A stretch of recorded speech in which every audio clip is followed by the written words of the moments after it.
LSU loses a heartbreaker last night in College Station. Final score, LSU 23, Texas A&M 38. It was really a tale of two halves. If you're an LSU fan, we'll unpack it all right now. Make sure you're subscribed right here because I'll say this.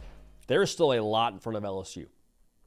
A lot in front of LSU. So we're going to talk about it the rest of the way. We're going to talk about it right now. But I'm just saying now, if you're an LSU Tiger fan, it is very, very far from finished when it comes to what you want to do in the postseason and all that you still have left to accomplish this year. So make sure you're subscribed. If you're new to this channel or if you're just now finding this channel, you found your place for LSU Tiger content, for college football content, just make sure you're locked in. So we appreciate you in advance for being dialed in, and we appreciate you in advance also for following me on the Instagrams and on the Twitters at JD PicKell. So it hurts because you played so well in that first half. And you're up 10. Garrett Nussmeier's wheeling and dealing. Offensively, A&M has no answer for what you're doing on the defense side of the football. Like Blake Baker's dialing it up. He's got the Sailor Tiger hoodie on, and he's dialed in.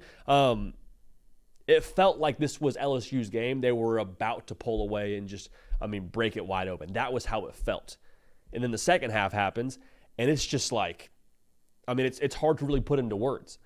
And only the people in that building know what actually happened or didn't happen when it came to adjustments, but LSU was not able to run the football. They were not able to have any answer for the quarterback run game with Marcel Reed. And to some degree, you have to adjust, yes, but coming out of that thing, the feeling that I have, I go back to what Brian Kelly said post-USC where he slammed the table and all that, and it, went off and did what it did on social media. But Brian Kelly was spitting facts in that point in time, saying when we have an opponent dead to rights more or less, we have got to find a way to finish the job. And that's what hurts.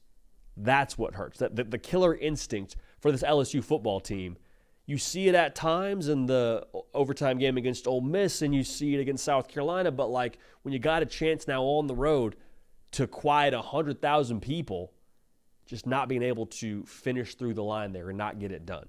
So what do you chalk that up to? Do you chalk it up to preparation during the week? Do you chalk it up to the gauntlet that LSU has had to run? Do you chalk it up to the spot? I don't know what you chalk it up to, but at the exact same time, I don't think that you just totally pack it in and say, oh, man, it's too bad. We are what we are. That was our golden opportunity. We missed it. No. The great news for LSU is you still have time within the confines of this season to develop that killer instinct when it's going to matter the most. Now, the SEC title game, it's not out of the question. You still only have one SEC loss. And for the folks in Baton Rouge now, maybe as or more importantly, the college football playoff is very much so still available to you. I saw some folks tweeting out last night, LSU, they're eliminated, LSU, they're out of it, LSU not making the college football playoff. I'm like, in what world? In what world does a 10-2, one-loss SEC LSU Tigers team get left out of the college football playoff? My answer, not this one. Not this one. And as poorly as Garrett Nussmeier played in the second half, if he gets some help in the run game, this LSU offense is definitely scoring in the 30s, and good things are happening. He went for over 400 yards last night with a supporting run game of 24 yards. Okay, that's not nearly enough to get to where they want to get to. So as much as you hate that, you also look at the area of opportunity and say, okay, if we're able to play a little bit more well-rounded style of offense, we're going to have a chance here.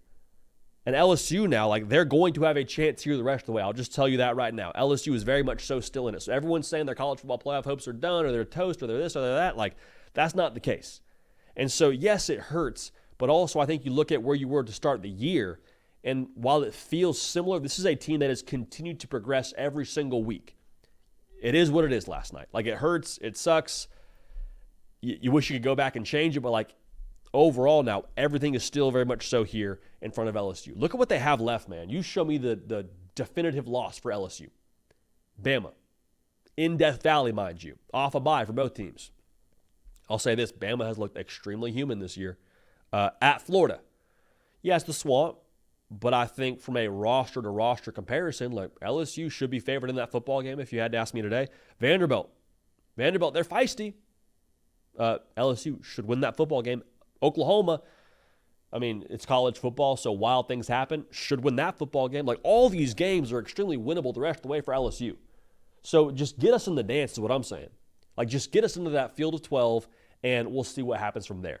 Because with Garrett Nussmeier at quarterback, when he's on and when he's operating, when he has help, he is, I think, as good as anyone else in America. And I know punchline culture will be all over this because of the way he finished the game and the 3 interceptions, but, like, I'm telling you, man, this dude is the real deal. He's special. And it's his first year being a starting quarterback. It's a tough spot. It is what it is. Again, I keep speaking to the help he didn't have last night, but at the end of the day, man, like, I think you feel more than fine rolling with 13 and letting the chips fall where they may. Because he is good enough, I think, to allow you to win every single football game you have left. This defense has got to adjust and find ways to defend the quarterback run game. Brian Kelly spoke to that. Have a funny feeling now that Brian Kelly will lay the gauntlet down pretty definitively for his team this bye week. Blake Baker will lay the gauntlet down for his side of the football and for this team on the defensive side. Joe Sloan, like, you heard him saying now, I don't think this is a Tiger team now. It will just say, oh, man, good run. Let's kind of just, drift into the end of the season and we'll, have our banquet and have a good year. No, that's not what they are. That's not who they are. That's not who Brian Kelly is. This team has shown now in multiple spots being down in different football games. That's not who they are. There's still a lot of fight in this team. A lot of fight, and maybe as importantly, there's a lot of opportunity. So for LSU, you are still very much so in it for the SEC championship, for the college football playoff, and I'm excited to see how they finish this season, man, because it's going to be a lot of fun. So if you're an LSU fan, make sure you're locked in. If you're a college football fan, make sure you're locked in right here to the On3 YouTube channel. Also follow me Instagram and Twitter at JD PicKell. We appreciate y'all. We love y'all. We're going to keep this party rolling, and we will see y'all next time.